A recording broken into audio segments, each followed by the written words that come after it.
Okay, so now the cruising dinghy's done. We're back to work on everyone's favourite boat. This is the 12-foot skiff that we last sailed at Easter when the mast broke.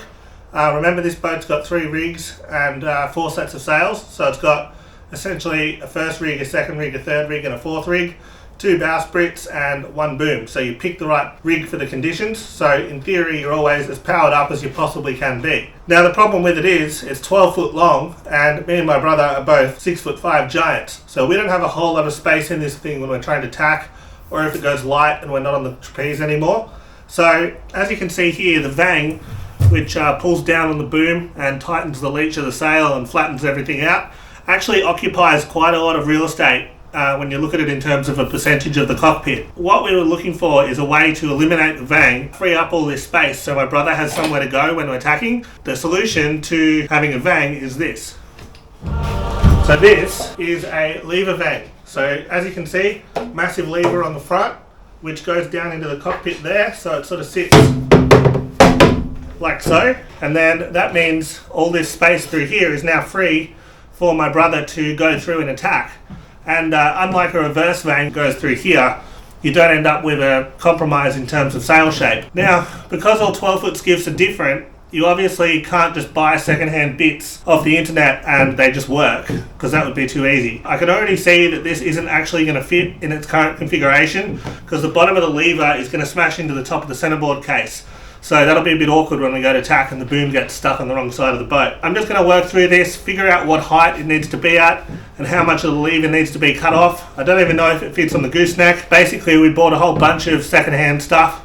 The 12-foot skiff people up in Sydney have been a great help to us. So we got a second-hand mast for $500 to replace the one that broke. We got this boom and we got a jib to replace the one that was on the old broken rig. I haven't found a main yet. For next weekend's regatta, we don't have a big rig, so we're hoping it's going to be windy. We do have a second, third and fourth rig though. I've got a lot of mods to do on this boat to make the thing sailable, so we'll just have to get into it. So I think the best way to do this is I've marked the point on this rope coming off the roof of the shed where it intersects the saddle, and then just to be sure, I'll take a measurement from, say, the floor to the top of the boom, and then I'm pretty sure that's like my maximum off position on the main sheet from memory, based on where this bridle is. So that's also your maximum off position on your boom vang. And then I'll put the other boom on, assuming the gooseneck fits, and then I'll be able to see what needs to happen when it is at the same height, because that obviously suits our sails. So we'll call it 1640. 1640, remember that. Yeah, true. It was at this moment he knew. He f***ed up. Okay, so a couple of things. I'm kind of worried that this is too short in terms of boom length. Like, it's pretty much not even, well, it'll be this much shorter than the old boom. So I'm worried our sails on the second rig and stuff might not fit. Also, it doesn't really fit on the remaining bit of the pin. And we're also going to have to cut it well short, like short, to have any chance of making that work when the centerboard's slightly raised. I'm thinking, considering we have a regatta next week, and it's the one regatta a year my brother and I definitely do together, I will leave the old boom on for now and focus on optimizing all the other stuff that was causing us issues. I'll keep this up my sleeve for a bit later on, because really we're only going to save about 20 mil of space in the cockpit. It's not the gain I was thinking it is. This can go on the shelf for now. Right, so day 2 on the 12-foot skiff fix-up project. I sort of just put the stickers on last night as something to do while I digested what needed to happen. Now I've got my head around what we need to do. I'll get into that tonight, because there's a lot of things that need to be glued and it'll take a couple of days to sort of implement. In the meantime, Brandon's back in the cold to check how his electronics went last week. We're not sure why it indicates that it's charging. Yeah, free energy. And the voltage is still same as last time before you left for the first sail. Doesn't make any sense. More or less the same, yeah. Last time was about 13 volts, currently it's also about 13 volts. So how? I don't know, maybe there's magic in the AliExpress battery monitor.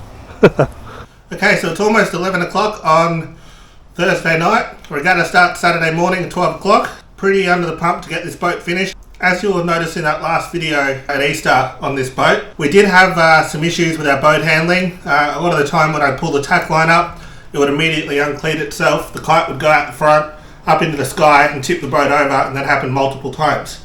Another time the mast fell down, but that wasn't related to that. Basically, I've been thinking about ways to fix that. In the end, I think I realised it's just missing a block that it used to have. So that fixes the tack line cleating problem. I'll show you that now. When we got the boat, it came straight out of there. So as you can imagine, I'm up here pulling the tack line, and it's pulling it out of the cleat. But you can see there's a couple of holes, and also there. So I reckon there used to be a pulley like here, which pulled the rope down into the cleat, and then you would have grabbed it from behind that, and then when the crew went to drop it, all they had to do is grab this bit of rope and pull up, and it would uncleat. So all we're missing is a pulley here.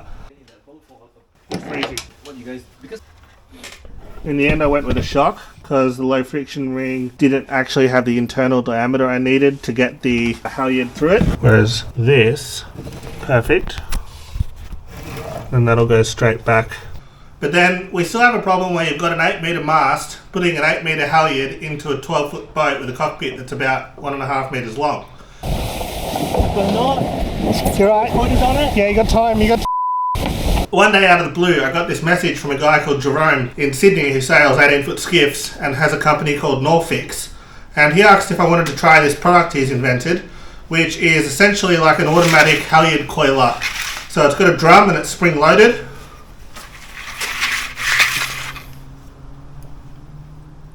And I think the theory is you just tape it to your boat, off you go. I think he said he's been using like 3M Velcro. I bought some of that really good aggressive mounting tape to attach it. He kindly sent us 2 of them, so I'm going to put one on the tack line and another on the halyard, and that should make it a bit easier for 2 giants like us that rarely sail together on this thing. But when we do sail it, there won't be 14 metres of rope floating around the cockpit, because it should be very neatly all coiled up on here automatically when we put the kite up. And that should make things a lot easier. So let's whack these on. I can't wait to see how they look. They're very cool. It's something I've never had on a boat before. So yeah, I'll get into it. So the first thing I needed to do was to get the tack line down onto the floor. Otherwise I'd just have a super cool trip hazard. To do that, I put an exit block in the back of the centerboard case, which the tack line did a 90-degree turnaround. And yeah, that let it down to the floor. And then, yeah, 20mm high load exit block came up pretty nice there. The next step was a little bit more challenging. So because this boat doesn't have a false floor like a lot of dinghies, like that hull skin there is actually the hull of the boat, I can't really just go screwing fittings through it because then we might sink. So instead I found my good bit of fence paling I got for $4 at Bunnings, and then I just made up some little G10 plates. That actual piece of G10 is like the leftover from the Roma outboard bracket, and yeah, just cut it up with my $39 multi-tool. The cooler option would have been just to like glue the dyneema onto the back of the G10 plates that's connected to the blocks, and then I could have saved the weight of the saddle and the associated bolts. But because this boat was launched in about 1993 and then obviously extensively modified over the years, and this hull shape actually just won the Inter-Dominion Championships again, so there's every chance it could be competitive for another 20 years. I don't want to set it up so that at some point someone's going to have to replace these blocks and they're actually glued into the boat. So instead I drilled a couple of oversized holes so I could have recessed nuts, and then I attached a stainless saddle to the G10 plate and then glued that onto the hull and then lashed the blocks onto the saddle. So that way in the future if someone ever wants to replace the blocks they can just yeah, swap them over nice and quickly instead of having a full nightmare trying to cut bits of plate off the boat. We also had this weird problem at Easter where the jib sheet kept twisting up. The block that was on there wasn't a swivel block, so to change the block I actually had to change the sheet because the old Dyneema strop was so tightly attached to the block I couldn't get it off. So I quickly spliced up a new jib sheet with a 25mm block with a swivel shackle on it, and yeah, I'm hoping this sorts out that problem because at Easter that was super annoying not being able to adjust the jib sheet. As you can see in this shot coming up here, there is actually going to be an issue where the jib sheet coming out of that exit block in the bow, when you're on starboard tack, it actually pulls the jib sheet out of the exit block. So this week I'm going to put a fair lead there just to fix that up. Anyway, back to my little G10 plates. I put them in my good vise and then just cut them so that they're a little bit smaller, and essentially got some weight out of them because they were pretty heavy at this point, being 9mm thick fiberglass and epoxy sheet. They then destroyed my sandpaper in about 4 seconds, so I used the file Using the file, I was able to really cut some grooves into the back of them so that the epoxy resin actually had something to really key into and secure these to the boat, because the last thing you want when you're trying to get the kite up in 25 knots is for the tack line block to pull off the bottom of the boat. So I then gave the boat a good sand, got some Trojan 5-minute resin, and with great difficulty glued them onto the boat. It was actually quite difficult to reach in and hold these for the 10 minutes it takes for the resin to kick, but eventually I did get there.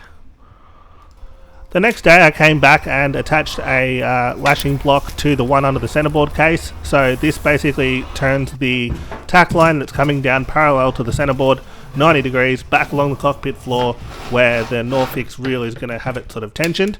And as you can see, it'll be right, just above the floor. So I'll be able to get my hand on it to pull the kite up, but at the same time it's not going to trip me over in theory. I then decided it would work better when I'm hoisting on port if I put a block where the vang blocks attach on the cockpit floor, so I did that as well. Then I got my Scotch mounting tape that I bought at Bunnings and attached it to the back of my Norfyx reel, ready to put it on the boat.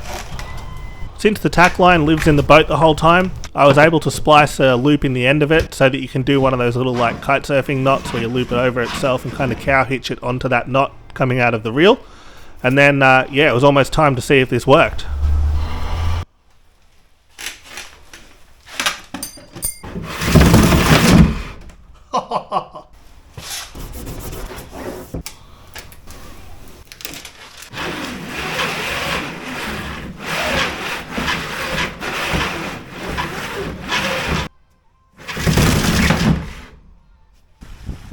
Another thing that drove us absolutely crazy at Easter was the block on the end of the bowsprit for the small rig, so that's the little bowsprit, was probably over 30 years old and completely stuffed. So I cut that off with my multi-tool and attached a modern high-load block, which should make things a little bit easier when the breeze is on and you're trying to get the kite up.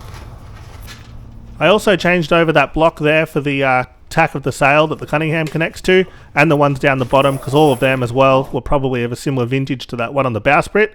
We also attached our Norfyx reel to the front bulkhead for the kite halyard. The vertical placement of that was quite critical to make sure it doesn't automatically recleat the kite halyard, and then we were ready to head to our regatta. Unfortunately, the night before the regatta, a massive low pressure system came through straight off the Southern Ocean. However, that didn't stop us from going through our pre-race routine before heading down to the yacht club to see what the general feeling was amongst the other competitors and the organisers. As the low pressure system moved out into the Tasman, the breeze had already started to back off, but the king tide and the massive waves certainly made for an awesome spectacle. Remembering that the 12-foot skiff class is known for having 3 rules, 12 foot long, 6 foot wide, and the race starts at 1 o'clock, we immediately put in our 4th rig to set the tone for our fellow competitors. We'd had a brand new mast track put on this rig by our friends David and Jim French from Skeeter Watersports over the winter, and it made the biggest difference. It used to take us like 20 minutes to get a main up on this rig, now it took us about 30 seconds. We did know sailing would be abandoned eventually, and it was. It was great though just to rig the boat up and see if this 4th rig goes together, and then give our Norfyx halyard reels a go when the boat's actually set up properly so that we know that they work. Unfortunately, no sailing this weekend, mainly because of the wave direction. The wind's not going to be too bad tomorrow, but they don't want to sort of keep everyone hanging around when it's going to be pretty sketchy, especially in the middle of winter. We're going to come back in 2 weeks, have another crack. Massive thanks to Jerome from Norfyx for these halyard reels. Really cool. I'm glad we've got it installed at the right spot and I didn't have to splice up a new kite halyard. Thanks for watching. Sorry there was no sailing this week. Remember to like and subscribe, and I'll see you next time. Also, a massive thanks to everyone on Patreon that continues to support the channel financially. I've added their names at the end of the video.